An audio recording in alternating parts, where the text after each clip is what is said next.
I want to start today with something that I think is at the center of a conference like this, but maybe a little controversial.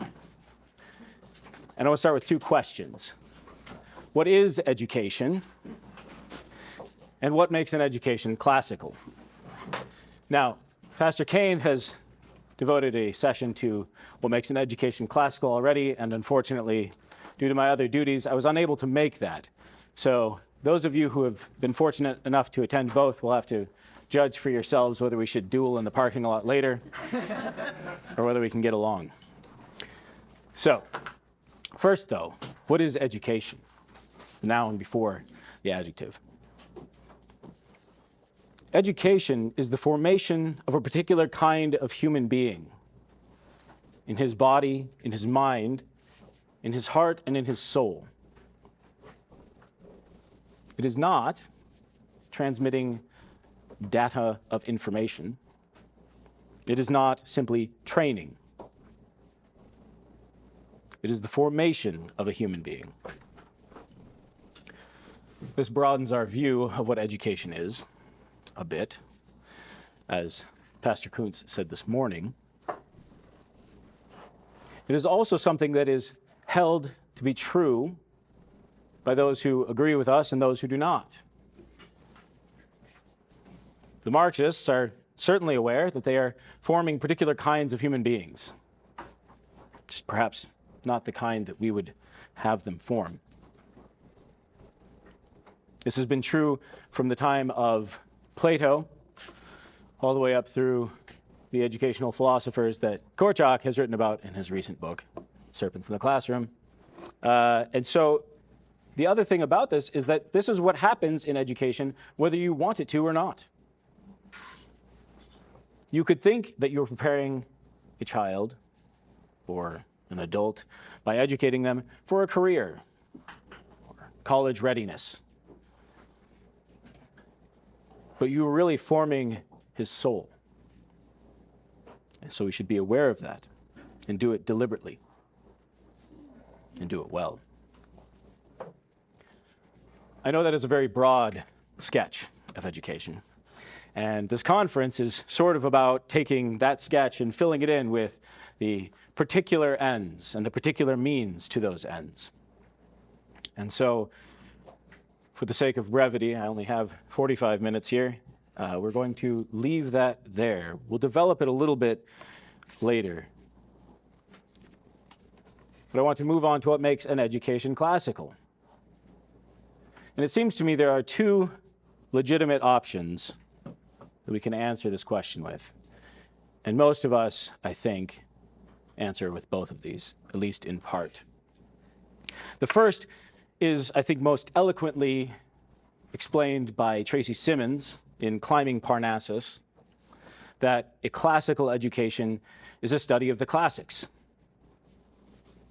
That is, learning the cultures and histories of Greece and Rome and the languages to which they gave rise.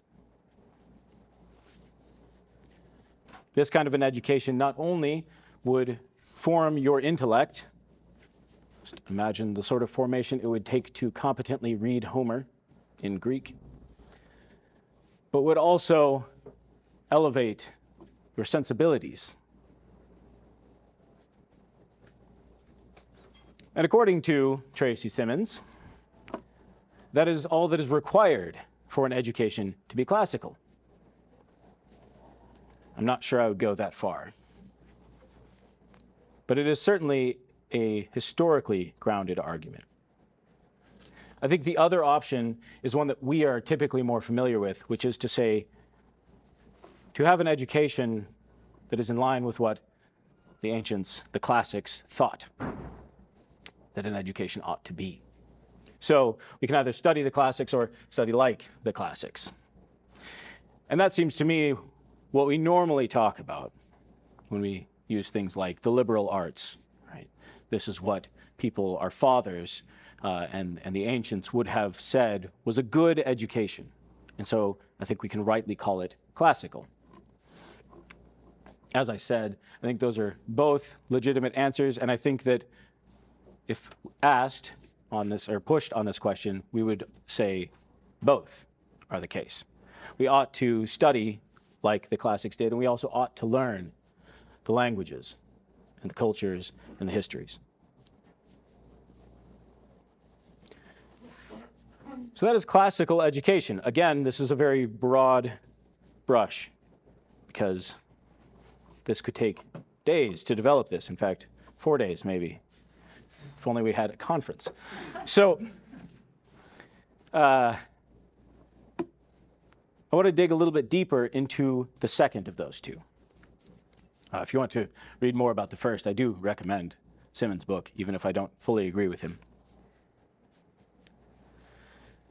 So what would an education that the classics would have held to be good look like? And I think the most common answer that we have given in sort of the classical education revival is to say the Trivium. And this is partly because the person who goes somewhere first often gets to name the place. And someone who is perhaps not there first, but there first in a very forceful way, Douglas Wilson. And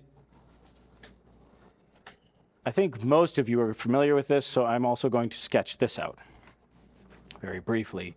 That Douglas Wilson, when he was developing his school and thinking through what an education ought to look like, was influenced heavily by an essay by Dorothy Sayers that goes through what she thinks a classical education contains. Perhaps not is. I don't want to put too many words in her mouth. She is not as thorough because it was simply an essay to be delivered. But the Trivium, as understood in this model, is three things. Three sets of three, I should say. So the first set of three is the historical set, the set that has been accepted for thousands of years. That this is the teaching of language. And we'll get to how language is perhaps broader than we think of later. But it's the teaching of language, the teaching of the actual grammar of a language, and the teaching of how to think in dialectic or logic, depending on which way you want to go with that, and then how to speak, the teaching of rhetoric. So grammar, logic, and rhetoric, the Trivium. But she also made some metaphors, some analogies in this model. And the second set of three is that she observed that many children, and I'm really actually not sure how much I agree with her on this, but there's some truth in it. Many children grow up in such a way that the kinds of things one might learn in grammar and in logic and in rhetoric are appropriate to the ages of a child as he grows. So she says, as they're very young, they are apt to pick up facts and information, and this is what she says comprises grammar. And then as they grow, they want to argue, and therefore logic is appropriate to them. And as they grow some more, they want to tell you everything they know, and therefore rhetoric would be appropriate to their development. Again, there is some truth in this. The third set of three is that she says this applies to every discipline or area of study. Right? That you could have a grammar of history, and a logic of history, and a rhetoric of history. And the grammar would be the facts, the information, the basic information of the study. This would be dates, perhaps. She even says that it doesn't particularly matter which dates you choose, as long as you choose some that can define eras. And then the logic would be an analysis of those facts, understanding them. Why did this happen this way? Why was this decision made? And then finally, the rhetoric would be a synthesis of that information and an ability to communicate it to others. And so there's three sets of three. Apparently, non-ivium was not in the cards. So this is understandable why this caught on. First, as I said, that if you get there first, you get to name the place. And the lost tools of learning are, this is sort of early in the redevelopment of classical education, and so gets picked up and spread around easily. The other, I think, is that it is easy to communicate. I just taught it to you. You probably could all tell it back to me, even if you haven't heard it before, right now. It's easy to remember. And so it caught on. And before I go on criticizing them further, I do want to say that I'm extremely grateful to the people who have used this model to push the cause of classical education, who saw the problem, the difficulty, the abysmal state of education in our country, and did real work to make it better for real children. And it is better. God grant the same can be said of me. I'm very grateful to these people. I simply think they have mistaken. So, I think it would be good to start by resituating the trivium to where it belongs. So grammar, logic, and rhetoric. They're the trivium, and if you went to Pastor Kane's talk, he mentioned that these are part of the liberal arts, of which there are 7, not 3, the other 4 being the mathematical arts of the quadrivium.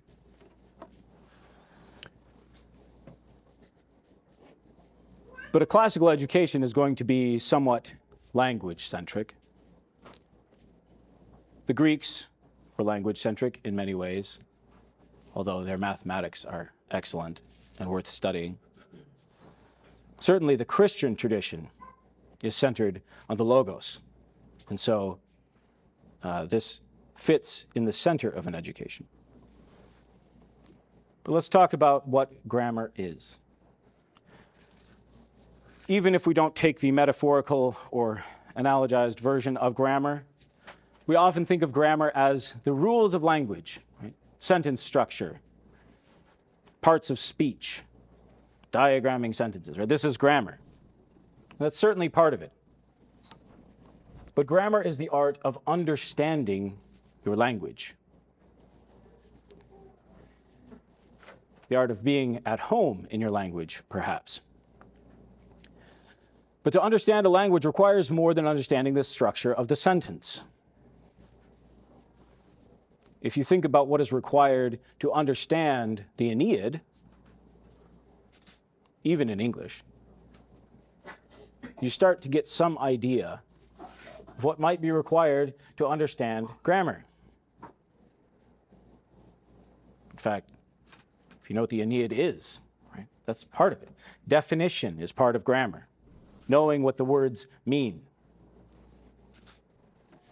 Historically, some famous teachers have thought that grammar was perhaps the primary art for this exact reason. That it helped you to understand, it was the art for understanding the world. So grammar actually is a much higher and more difficult thing than simply memorizing the basic facts of a subject. And I think that when we say it that way, we cheapen it. Logic, or dialectic. They're related, but not the same. Logic is the art of thinking well. So this comprises the acts of the mind, right? Apprehension, judgment, and reasoning. These are all logic. Clear thinking. So you can think maybe here of formal logic, syllogisms, but also of finding and pursuing the right questions. That would be dialectic. And these are obviously connected.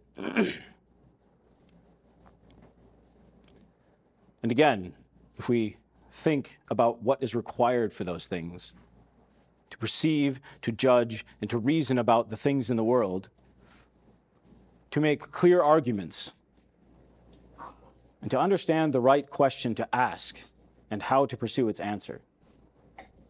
If you've ever tried to ask the right questions in your classes, you'll know that these are very high and difficult things. And again, if we say it is simply the asking of why was this King of England deposed, that might be the right question. It might not.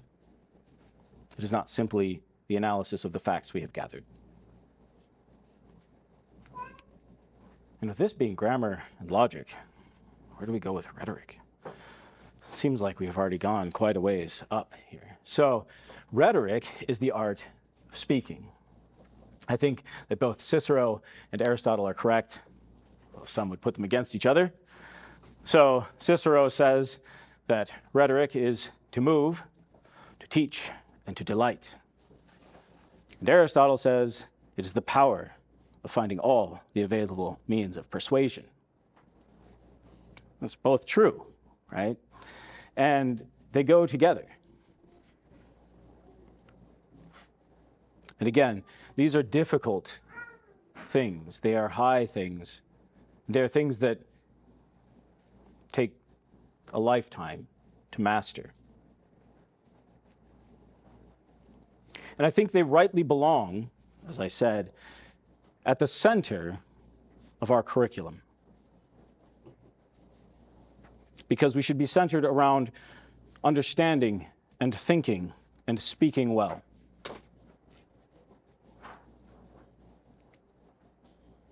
Because the most fundamental things that we have, perhaps not at the center, but at the bottom, at the foundation, are an understanding of God's Word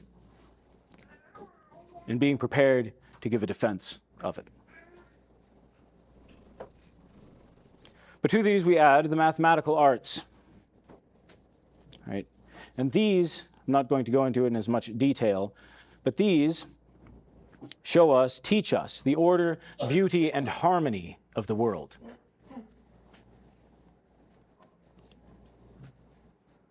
And together they form the liberal arts. And the liberal arts were always understood to be those arts that would form the virtues of the intellect. But man is not only intellect. As I said at the beginning, an education is the formation of body, mind, heart, and soul, because you cannot separate those things in a man without killing him.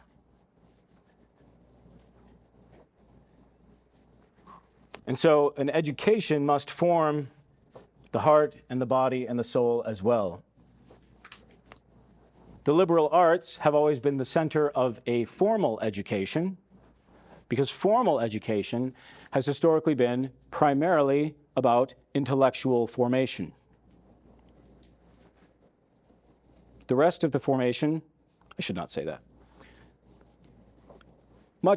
Many other things were done at school, but school was much less of a person's life for most of history.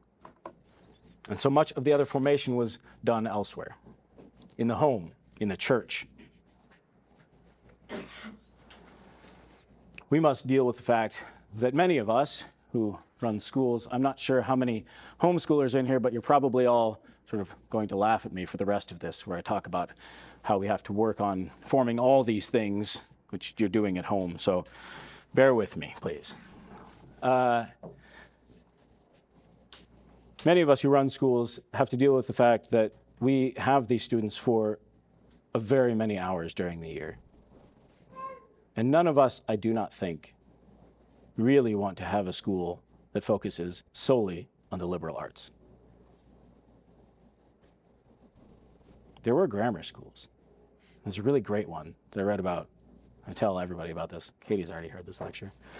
But in 1611, a man named Hoole in England writes a book about how he teaches school. And the kids would enroll at 8. I think they were there for about 4 hours a day. And by 14, they had learned English grammar, Latin, Greek, and Hebrew, were fluent in all 4, and then he sent them away. You're done. Be gone. Right? And that is a grammar school. Right? Now, I don't think we're going to go in that direction. As much fun as it might be.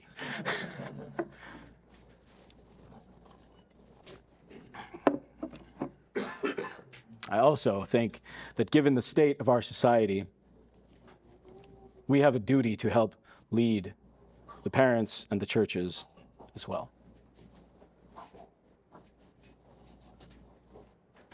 I don't mean that to say that we are above the pastor. Sorry. Okay, so I think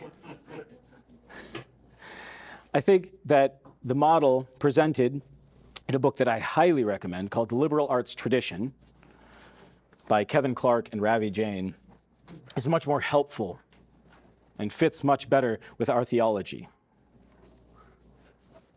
And they say that an education begins with piety, not pietism, piety.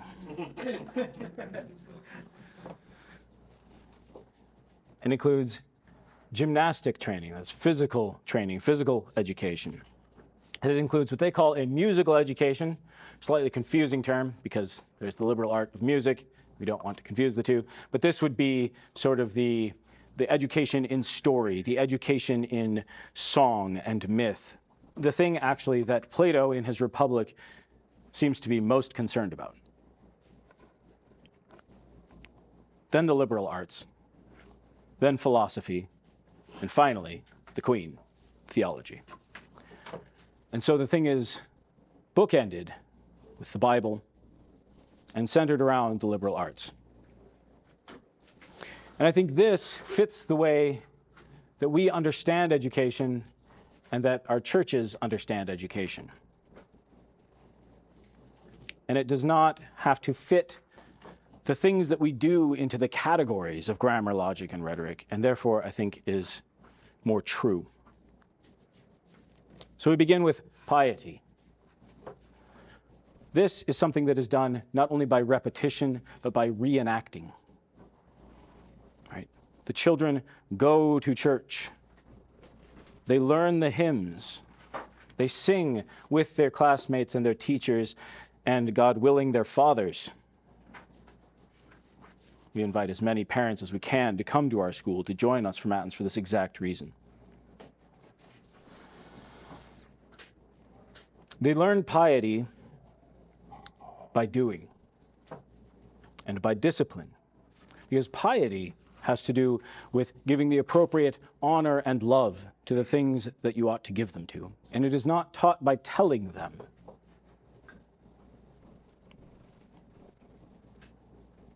It is not an intellectual discipline. And that is why we do it with the smallest children. Before they are ever ready for anything like school, we teach them to fold their hands. We teach them to bow their heads. We take them to church, right? And so piety begins at the youngest ages. And it is something that should not stop. None of these are sort of like, okay, now you're in the piety age. And then when we get to the gymnastic age, we'll train the body. No, right? These all continue through. So you see these as layering on top of each other, not replacing. So I am still learning piety. We all are, or ought to be. We are also embodied souls, and we cannot forget our bodies. Paul says that he disciplines his body and that has an effect on his soul. We should remember this in our schools, in our homes. That we should train the bodies of our children and ourselves so that we might not lose the prize, but also so that we might be ready for the tasks that are given to us. That we might tighten the strings of our souls, as Plato would have it, and not simply loose them too much with poetry.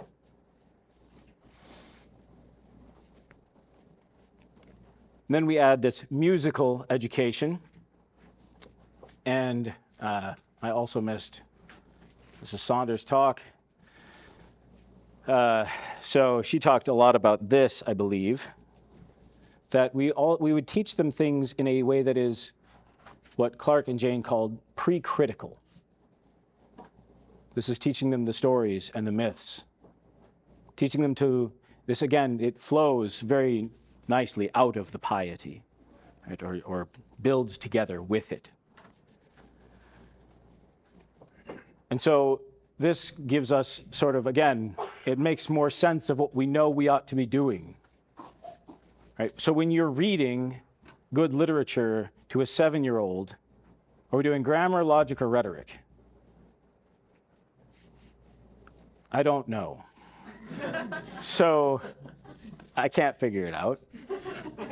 I mean, I might ask them about the details of the book, and maybe we could say that's grammar. I don't know. But what I am doing is I'm teaching them stories to help form their imaginations.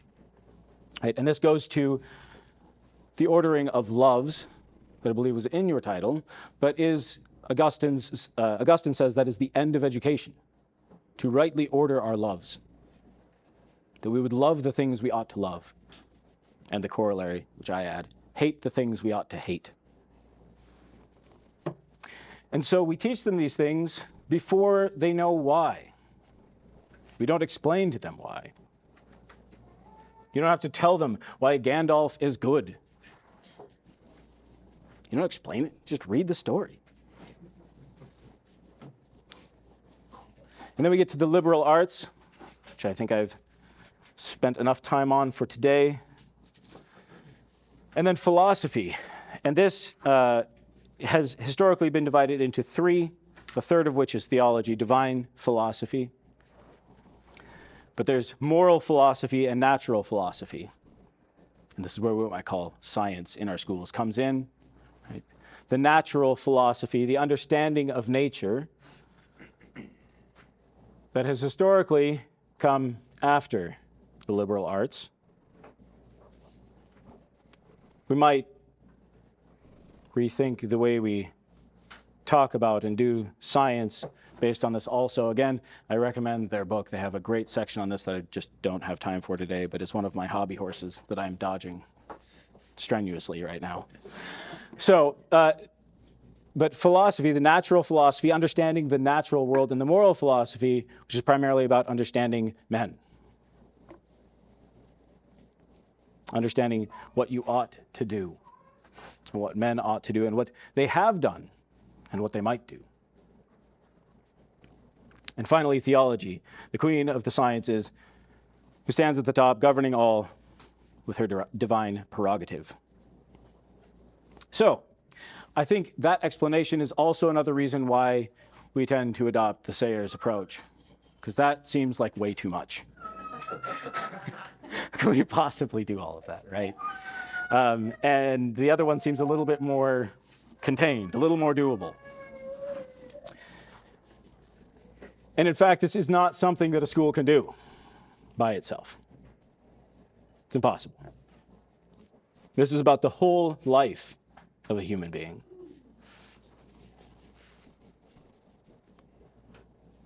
And so we should all homeschool and all the schools should disband. No. But it is a call for us to build communities, not just to have school as a service to be purchased. Right? We aren't here for you to put in the quarter and then we put the information into your child's head and then he can go off and do whatever else. This is about a way of life. And we should live it together with other Christians. We should form our schools and churches together. And we should bring the people who come, who are not part of that, into it as much as we are able. This is not only because we need the parents to be with us in this endeavor, and the churches to be with us, but also because in the life of a child, peers matter a great deal. We want to surround them with their peers, and this goes for your homeschoolers as well. You do need to find peers for them, right? And you all know this. I'm not telling you anything you don't know.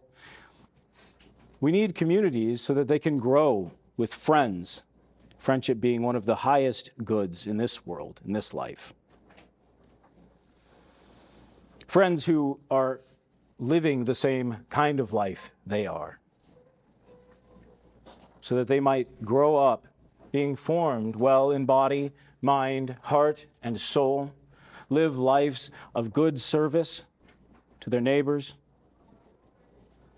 and when they die, be surrounded by hundreds who say, he has lived a good life, he has done well, and go home to their Father who will say the same. That is what education is about. It is not salvific, but it does prepare us for that life of good works that salvation asks. Thank you.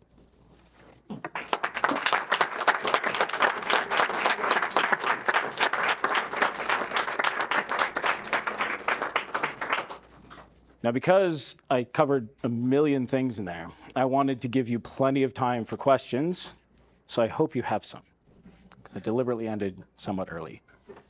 Yeah, go. What sort of things do you do to build that community with the parents of the students who can or can't ever come to the church, or to more than just a drop-off environment? Right. What sort of things have you developed in this school from your experience? Yeah. So one is I encourage them to make space in their life to do more than the drop-off.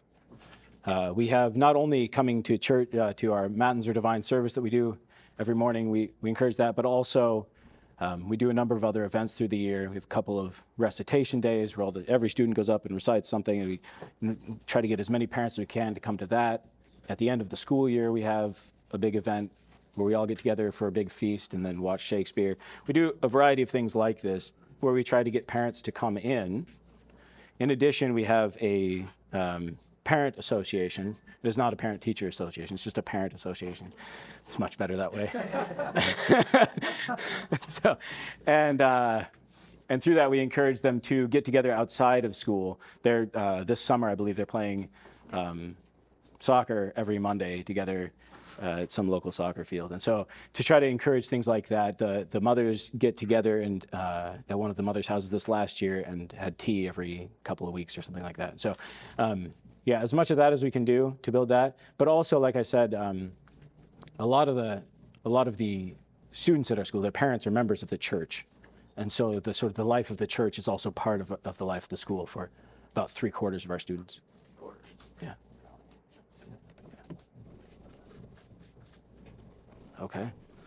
I thought I'd stir up a lot more than that. Maybe I was too nice. All right. Good. Yeah, Julia. What do you think would be a helpful practical idea for schools who more or less adopted the Sayers mantra to move more towards this? Okay. Right. So I think that, and I alluded to this a couple of times, we'll be more specific. A lot of the stuff we're doing has nothing to do with the Sayers mantra. And so I think I'd start there. Start with the stuff you're already doing and say that this doesn't really fit. There's maybe a better model. If you're running the school, say, you might, for example,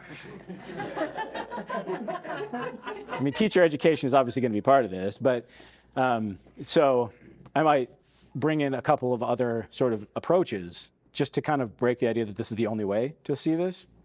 I think actually Tracy Simmons is beautiful for this because he really makes you think. I think he's, like I said, I think he's wrong about this, but he does make you think that, well, maybe we're not doing classical education if they don't know Greek by the time they leave. All right, guess we'll have to do that then.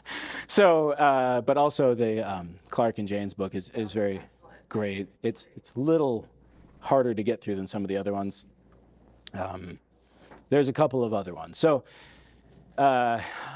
those might be helpful. Again, especially since, maybe if it's not coming from you, it's a little easier to take. It's my experience. If we can talk about a book rather than me saying, hey, we're doing this wrong, great. But again, I think with the way that we know we should be teaching some things, it just doesn't really fit. And we just do it anyway. And that's fine. We should be doing that because it's obviously right. We should be reading them stories, even if we can't figure out how to fit it in to this framework. So I'd start there and then, move out and say, okay, well, if that doesn't fit, maybe we should rethink how we talk about classical education. And I think that maybe is one of the biggest problems is not nobody. I think few of us think that that's the whole of classical education. I think there are some people that do, but I don't think they're in this room. So maybe I just made somebody angry. Sorry, but I think it's more the way we talk about it, and again, it's a little harder to talk about it the way that I talked about it because it's not as punchy. There are some ways you can shorten it, so yeah. But I think you should work those out on your own because you need to sort of own them. You need to understand them and be able to talk about them. So I'm not going to give you a phrase you can use. Sorry. Yes. I've often found teacher materials from classical public publishers that present their materials, even to students, in grammar, logic, rhetoric. Yes. In terms of like answering this question, it's the grammar question. And I've always found that to be a clunky way of doing things. It doesn't seem natural, and it doesn't really seem. Does your school have a different way, or do you feel? What am I trying to ask here? Is there a more natural approach than that? Yeah, I suppose. The more natural approach, I think, would be to know your students well, right? To love them.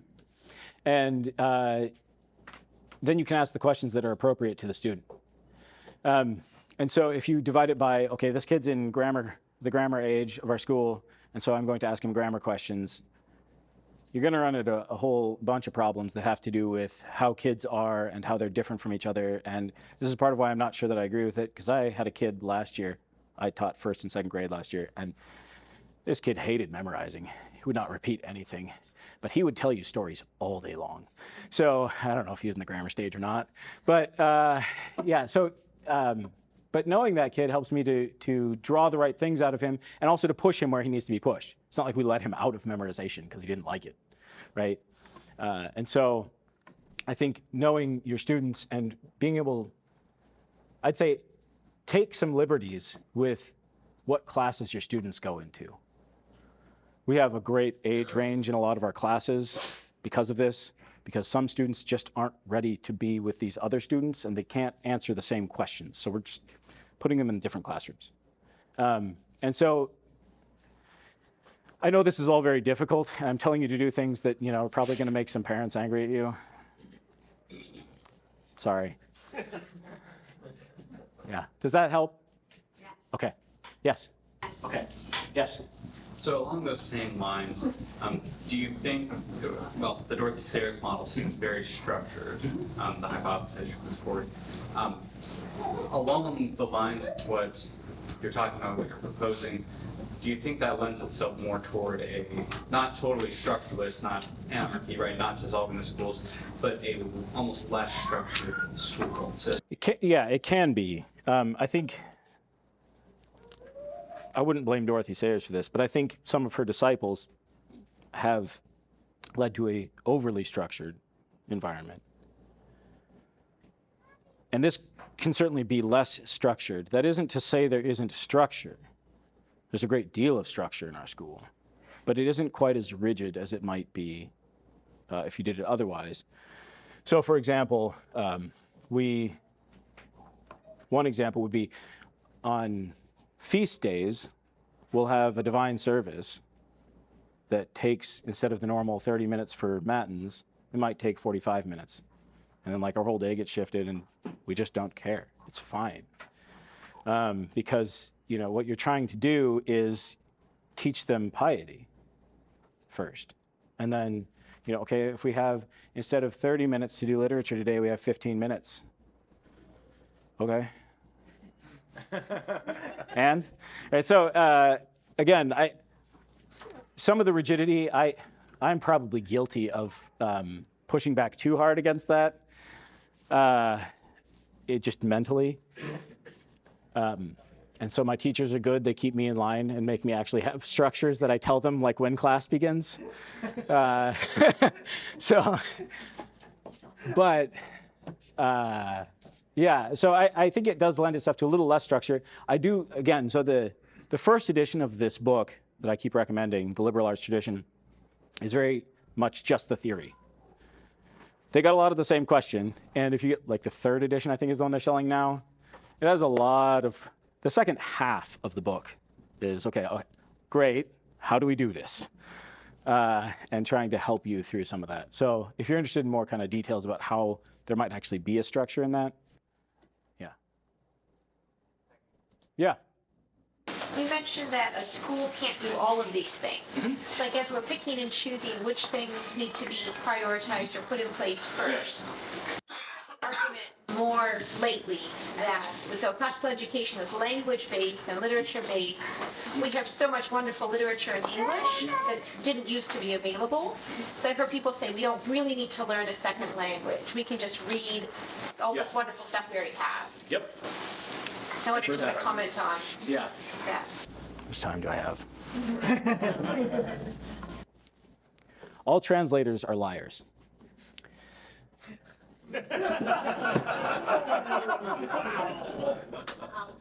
You can't translate a book. You can, but it's not the same, right? If I tell you this speech and then you go tell it to somebody else, that's fine. But if you say, this is what he said, you're going to get it wrong. Even if you try to put my speech into your own words and have the text in front of you, but you're still trying to put it in your own words, you're still going to change some things. How much more if you're translating from Latin or Greek or Hebrew? Okay. A language is the way that a culture is transmitted. It is the expression of the way of being and living that a culture has. Their language shows you that. The reason we learn languages is not because otherwise we might not be able to read the Aeneid in translation.